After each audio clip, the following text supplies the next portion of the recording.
Model సిటీగా శ్రీకాకుళం నగరం అభివృద్ధి చేస్తాము. కేంద్ర పౌర విమానయాన శాఖ మంత్రి కింజరాపు రామ్మోహన్.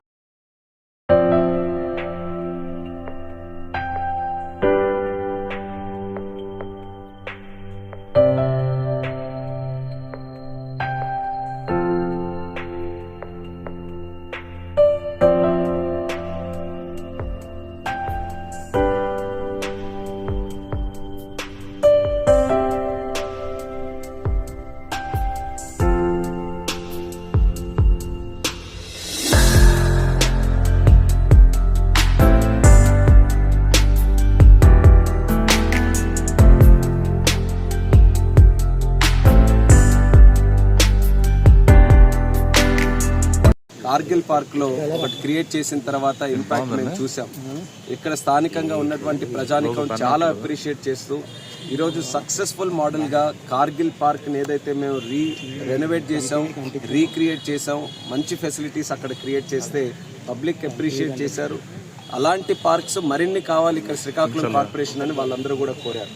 సో ఆ మోడల్ని, ఆ ఎగ్జాంపుల్ని మేము టేకప్ చేసిన తర్వాత అలాంటి మోడల్స్ ఇంకెక్కడెక్కడ చేయొచ్చని మేము చూసిన సందర్భంలో ఒక 4 నెక్స్ట్ లెవెల్ కింద ఒక 4 పార్క్స్ మళ్ళీ టేకప్ చేసాం.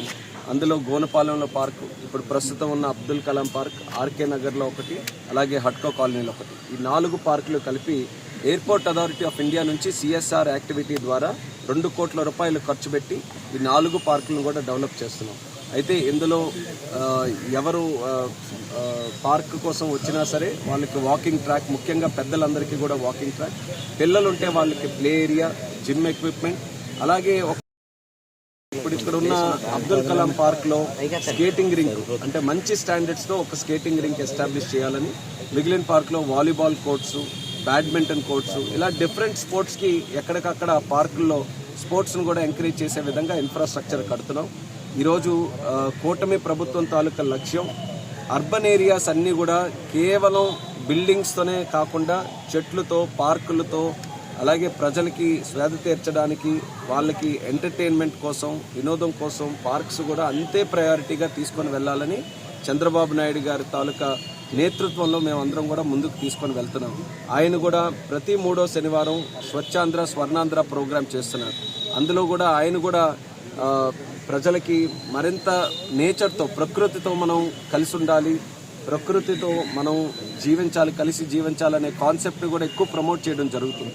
అది ముఖ్యంగా అర్బన్ ఏరియాస్లో జరగాలనంటే మన పార్కులు మనం డెవలప్ చేసుకోవాలి. సో గతంలో చేసినటువంటి ఎక్స్పీరియన్స్ని వాడుకొని ఈరోజు చాలా బ్రహ్మాండంగా ప్రజల తాలూకా ఫీడ్బ్యాక్ని తీసుకొని, మేము గతంలో కూడా విజిట్ చేసినప్పుడు ప్రజలతో కన్సల్టేషన్ పెట్టాం. వాళ్ళకి అడిగాం, మీరు ఈ పార్క్ వాడుతున్నారు కాబట్టి ఏ ఫీచర్స్ ఉంటే బాగుంటాయని వాళ్ళతో కన్సల్ట్ చేసిన తర్వాత ఆ ఫీడ్బ్యాక్ తీసుకొని డిజైన్స్ అన్నీ కూడా చేసాం. డిజైన్స్ ఫైనలైజ్ అయ్యాయి. అందుకే శరవేగంగా ఈ పార్కులు కూడా పనులు మొదలు పెట్టాలని ఈరోజు శంకుస్థాపన ప్రోగ్రాంలన్నీ కూడా పెట్టుకున్నాం. అయితే వాళ్ళకి కాంట్రాక్టర్ కూడా మేము చెప్పింది 3 monthsలో పార్క్స్ అన్నీ కూడా కంప్లీట్ చేయాలని. సో రమరమే ఆ 3 months కాలంలో ఈ పార్కులన్నీ కూడా శ్రీకాకుళం కార్పొరేషన్కి అప్పచెప్తామని కూడా ఈ సందర్భంగా తెలియజేస్తున్నాం. దీనికి ప్రత్యేక సహకారం అందిస్తున్నటువంటి జిల్లా కలెక్టర్ గారు, జేసీ గారు, అలాగే స్థానిక ఎమ్మెల్యే మన గొండి శంకర్ గారు అందరూ కూడా కలిసి మంచి టీం వర్క్తో ఇవన్నీ కూడా డెవలప్ చేస్తున్నాం. దీన్ని ఒక మంచి మోడల్ టౌన్గా శ్రీకాకుళం కార్పొరేషన్ని తయారు చేయాలనేది మా అందరి తాలూకా ఆలోచన. దానికి ప్రజలు ఎప్పుడు కూడా సహకరించాలని కోరుతున్నాం.